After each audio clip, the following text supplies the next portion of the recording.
आज हमारे साथ स्टूडियो में मौजूद है डॉक्टर रूप सिंह व फोन लाइन पर मौजूद है शेख रईस। जी सर, क्या सवाल है आपका डॉक्टर साहब से?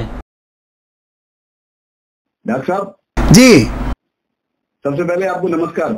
बहुत बहुत नमस्कार भाई साहब, बहुत बहुत नमस्कार। 90.8 FM के सभी श्रोताओं को शेख रईस अहमद का नमस्कार।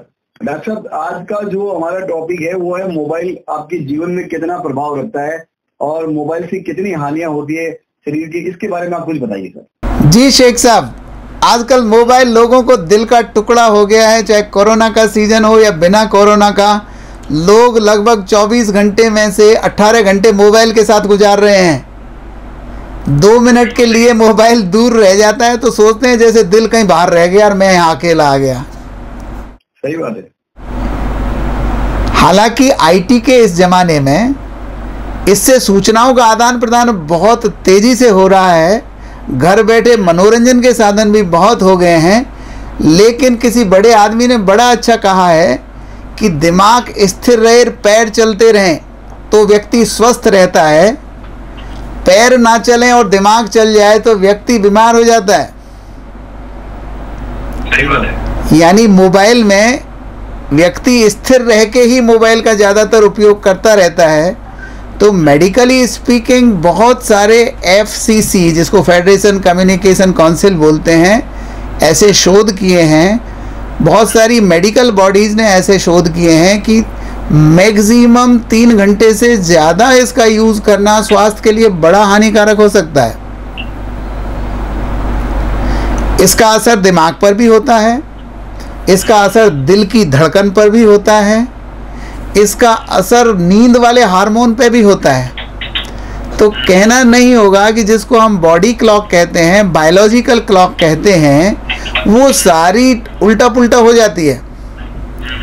एक बीमारी है जिसका नाम है ड्राई आई सिंड्रोम। 24 घंटे इसमें आंख गड़ाए रखने से आंखें सूख जाती हैं। पुराने लोग कह के गए हैं, आंखों में पानी खत्म तो जिंदगी खत्म। इसी तरह से गर्दन झुकी रहती है तो उन लोगों को सर्वाइकल स्पॉन्डिलाइटिस हो जाता है।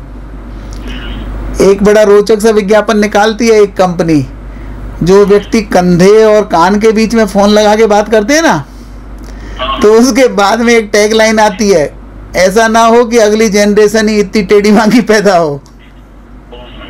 लेकिन ये मेडिकली भी सही है कि जो लोग, इसको कहते हैं रैंडम कॉलिंग। कुछ माताएं किचन में काम कर रही होती हैं, बच्चा गोदी में होता है, अचानक फ़ोन आ जाता है तो वो कंधे और कान के बीच में लगाती हैं।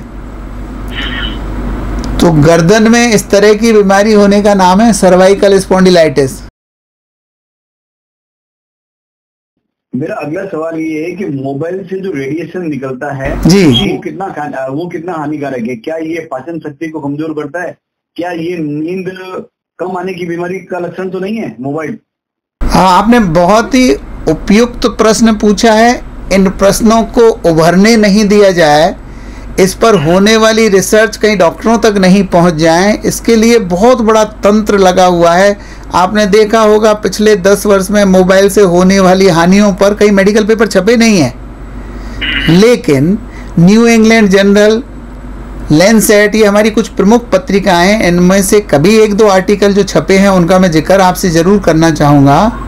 मोबाइल से कान पे लगा के सुनते हैं ना, कान में एक नस होती है जिसको 8th क्रेनियल नर्व बोलते हैं, उसका कैंसर होना पाया गया है।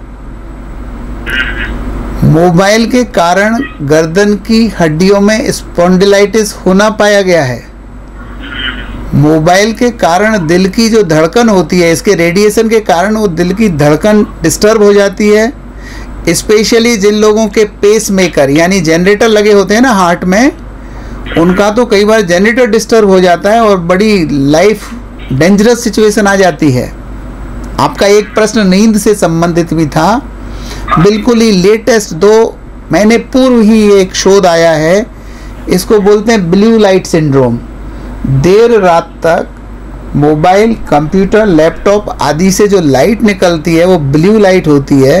ये हमारी पीनियल ग्लैंड, मस्तिष्क के अंदर एक छोटी सी ग्लैंड होती है जहाँ पर तिलक लगाते हैं माथे पर, उससे हार्मोन निकलता है सीरोटोनिन, जिससे हमें साउंड स्लीप आती है। उस हार्मोन को कम कर देता है ज़्यादा मोबाइल का उपयोग। और ऐसे बच्चे जो देर रात तक मोबाइल देखते हैं, उस पर काम करते हैं, सोशल मीडिया पर रहते हैं, उनकी प्रॉपर टाइम से नींद नहीं आती, सुबह थके थके जगते हैं, चिड़चिड़े हो जाते हैं और देर सवेर उनका नींद का साइकिल डिस्टर्ब हो जाता है।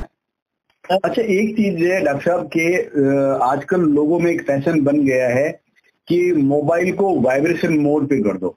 अगर हम मोबाइल को वाइब्रेशन मोड पे करते हैं तो इससे भी क्या कैंसर का खतरा बढ़ता है? जो रेडियो मैग्नेटिक फ्रीक्वेंसीज हैं, जो रेडिएशन हो रहा है मोबाइल से, वो तो दोनों ही स्थितियों में बराबर हो रहा है। अच्छा। इसलिए वाइब्रेशन मोड पे रखना केवल आपको साउंड वेव से बचा रहा है, आपको मैग्नेटिक रेडिएशन से नहीं बचा रहा है। तो बहुत अच्छे तरीके से रिकमेंड किया गया है, जितनी भी कंपनियां अपने स्मार्टफोन बना रही हैं, कि आप अपने फ़ोन पर लिखें, जैसे दवाओं के ऊपर लिखा जाता है ना कि इसका साइड इफ़ेक्ट क्या है। तो टेलीफोन की कंपनियों को निर्देशित करने का कहा गया है कि आप लिखें कि आपका कितना रेडिएशन हो रहा है, आपके फ़ोन को बॉडी से कितना दूर रखना ज़रूरी है। एक रिसर्च तो यहाँ तक भी हुई है कि कुछ लोग अपने मोबाइल को बाथरूम ले जाते हैं, हाथ तो धोते हैं पर मोबाइल नहीं धोते हैं। सही बात है। तो उस पर इकोलाई नाम के बैक्टीरिया मिलते हैं, हर 6 फोन में से 1 फोन पर मिले हैं। भाई लॉकडाउन के बारे में मैं 90.8 FM के दर्शकों को बताना चाहूंगा कि सबसे ज्यादा जो है मोबाइल का उपयोग अभी लॉकडाउन में कोरोना वायरस के संक्रमण के चलते पूरी दुनिया में, पूरे देश में हुआ है। इसका सीधा साधा असर घर में भी पड़ा है और घर के बाहर भी पड़ा है।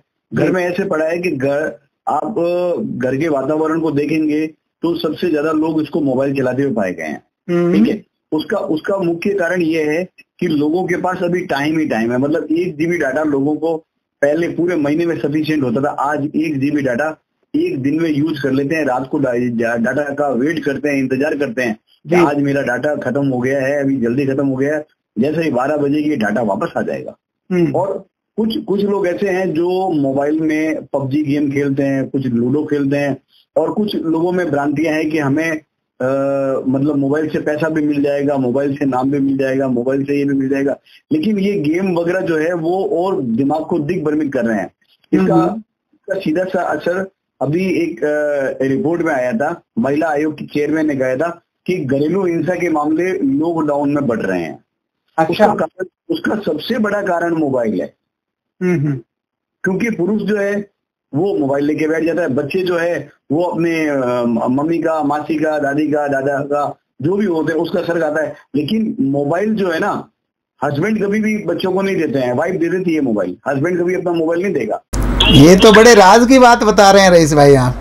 वो नहीं, राज की बात, सब राज की बात यही है। अच्छा, कि आज जो झगड़े मतलब लॉकडाउन में लोगों को देखने को मिल रहे हैं, उसका सबसे बड़ा कारण यही है, मोबाइल है। मतलब इसमें कोई दो राय नहीं है, इसमें कोई दो राय नहीं है कि हम मोबाइल से दुनिया हमारी खत्म होती जा रही है। हम लॉकडाउन में भले ही, लेकिन लॉकडाउन में कुछ लोग ऐसे भी हैं जो अपनी क्रिएटिविटी बना रहे हैं कि साहब मैं चित्रकारी का काम कर रहा हूँ तो मैं अपना बढ़िया पेंटिंग का काम करूँ, मैं लेखन का काम करता हूँ तो मैं लेखन का काम करूँ, मैं कुकिंग का काम करना चाहता हूँ तो मैं कुकिंग का काम करूँ। ये नहीं कर, वो सिर्फ मोबाइल पे PUBG गेम, लूडो गेम, और लूडो गेम के बाद में खाने पीने का आइटम, जैसे कि भाई मैं घर में बैठा हूँ, खींचा हूँ, मुझे तो सब ये चीज लाके खिला दो, अपना मोबाइल में चला रहा हूँ और घर वालों को ऑर्डर कर रहा हूँ। तो ये जो परंपरा आई है ना कि भाई ऑर्डर करने की, ये परंपरा भी इसी मोबाइल के जरिए आई है। जी। और सबसे बड़ी बात, रात के समय जो मोबाइल फोन हम शरीर से सटा कर रखते हैं ना, तो उसे सोने की आदत, या ये मतलब जो है वो रेडिएशन के प्रभाव मस्तिष्क पर भी नकारात्मक ऊर्जा का प्रचार करता है। मतलब नकारात्मक उसमें दृष्टिकोण से देखा जाता है कि अगर आप मोबाइल को शरीर से सटा के सोएंगे, तकिए के पास रख के सोएंगे, तो भी एक नेगेटिव एनर्जी मिलेगी। आपकी बात से मैं सहमत हूँ रईस भाई। बहुत सारी माताएं टिकटॉक के चक्कर में अपने बच्चे को सीने से लगा के नहीं सोती, मोबाइल लगा के सोती हैं।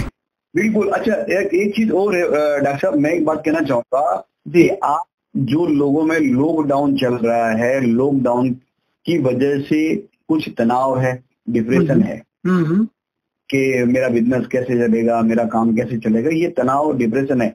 लेकिन कुछ आज भी ऐसे हैं जो तनाव और इसको डिप्रेशन को भूल करके सिर्फ मोबाइल की दुनिया में खो गए हैं। उनको 1.5 GB का डाटा एक दिन में खत्म हो जाता है, 3 GB का डाटा भी एक दिन में खत्म कर देते हैं। रईस भाई, मैं आपको यहाँ एक महत्वपूर्ण सूचना दे दूं। डॉक्टर्स की एक बॉडी पर, नर्सेज की बॉडी पर एक रिसर्च हुआ और ये बताया गया कि मरीज का इलाज करते हुए जो डॉक्टर साहिबान अपने मोबाइल में बिजी रहते हैं, वहाँ पर डिसीजन मेकिंग में 12% एरर होने का डर रहता है।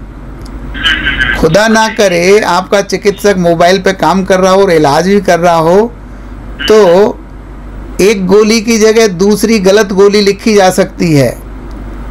अगर ये रिसर्च डॉक्टरों पर लागू है तो घर वालों पर तो बहुत लागू है। बहुत लागू है। अच्छा, मैं एक डॉक्टर साहब आपसे हम लोग डिस्कस करेंगे, सवाल तो कैसे करूँ जी। डिस्कस ये है कि आज अपनी हमारी जो माताएं बहनें जो है वो 2 साल के बच्चे को मोबाइल हाथ में दे देती है और बता देती है कि भाई तू बैठ जा, मोबाइल लेके बैठ जा, मेरा सर मत खा, मेरी जान मत खाई, तो मोबाइल लेके बैठ जा। बच्चा मोबाइल लेके बैठ जाता है। 2 साल का बच्चा, 2.5 साल का बच्चा, 3 साल का बच्चा, 4 साल का बच्चा, मतलब छोटी उम्र का जो बच्चा है वो मोबाइल लेके बैठ जाता है। मिनिमम मैंने 1.5 साल 2 साल के बच्चे को देखा कि मोबाइल पे हाथ लेते हुए, और वो बच्चा एक दिन में 5 घंटे 4 घंटे 2 घंटे मोबाइल चला रहा है। तो इसका उसके शरीर पर क्या प्रभाव पड़ेगा, ये 90.8 FM 24 के दर्शकों को बताएं जरा। बहुत बहुत बेहतरीन क्वेश्चन पूछा है आपने आर्ट ऑफ पेरेंटिंग के लिहाज से। जो माता पिता ये सोचते हैं कि माता पिता का रिप्लेसमेंट हो सकता है मोबाइल, वो बड़ा आत्मघाती सोच है। मोबाइल की मैग्नेटिक रेज से दिमाग में रिएक्शंस और एक्शंस की जो एक प्रक्रिया होती है, जिसको डॉक्टरों की भाषा में न्यूरॉन ट्रांसमिशन कहते हैं, वो बिल्कुल चेंज हो जाता है। बच्चों को वर्चुअल मेमोरी में बटन दबाते ही चीज़ें हाजिर चाहिए, ऐसी आदत डेवलप हो जाती है। हमारे ब्रेन के 2 टुकड़े किए जाएं तो दायां हिस्सा और बायां हिस्सा, इस तरह 2 पार्ट हो जाते हैं ब्रेन के। 50% ऑफ द ब्रेन, जिसको कहते हैं ममता, करुणा, प्रेम, इमोशंस का ब्रेन होता है, वो डेवलप ही नहीं होगा अगर हमने पेरेंटिंग में मोबाइल को ज़्यादा यूज़ किया तो। एक चीज आपसे पूछना चाहूंगा कि मोबाइल को कितने साल के बच्चे को हाथ में देना चाहिए? कम से कम जब तक उसके ब्रेन का पूरा विकास नहीं हो, जो कि अभी तक 4 वर्ष की 5 वर्ष की उम्र है LKG UKG में जाने की, तब तक उसको बहुत ही लिमिटेड दूरी रखनी चाहिए फ़ोन से, और ज़्यादा फिजिकल टच से बच्चे का पालन होना चाहिए। धन्यवाद, आपका भी धन्यवाद। लास्ट में मैं एक बात कहना चाहूँगा कि लॉकडाउन के दौरान इंसान जितना मोबाइल से बचेगा वो उतना ही अपने जीवन में आगे बढ़ेगा। मैं अपने मन की एक बात कह देता हूँ रईस जी इस बात पर। एक बहुत अच्छा कोटेशन किसी ने कहा था कि if you cannot go outside, go inside. Lockdown के दौरान अगर आप बाहर नहीं जा सकते हैं तो अंदर जाइए, और अंदर जाने की जो क्रिया, चाहे मेडिटेशन हो, चाहे ध्यान हो, चाहे न्यूरोबिक्स हो, चाहे जिसको विपश्यना में कहते हैं खुद के शरीर की अंतर की यात्रा, जिसको बौद्ध फिलॉसफी में कहते हैं कि जितना बाहर है उससे ज़्यादा अंदर है। आप जिक्र कर रहे थे कि लोग अगर अपनी कलाओं को निखारें इस समय में, क्योंकि मोबाइल पर जो आता है वो तो एक तरह से झूठा खाना होता है, रेडीमेड है, फास्ट फूड की तरह है, हमें कोई और चला रहा है अपने आइडिया से। इसलिए मैं आपकी बात का समर्थन करता हूँ। जितने लोग अपने अंदर में काम करेंगे उनकी कला निखरेगी, प्रसन्नता के तरीके निखरेंगे, बच्चों से बहुत ही क्लोज रिश्ते डेवलप होंगे, बच्चे ही क्यों, अपने परिवारजनों से। तो रिलेशन डेवलप करने के लिए फ़ोन मोबाइल को दूर करें और ख़ुद मोबाइल हों, ऐसी कामना के साथ आपकी सुखद चर्चा के लिए मैं बहुत बहुत धन्यवाद देता हूं। आपका भी बहुत बहुत धन्यवाद 90.8 FM से जुड़ने के लिए। धन्यवाद, थैंक यू, शुक्रिया।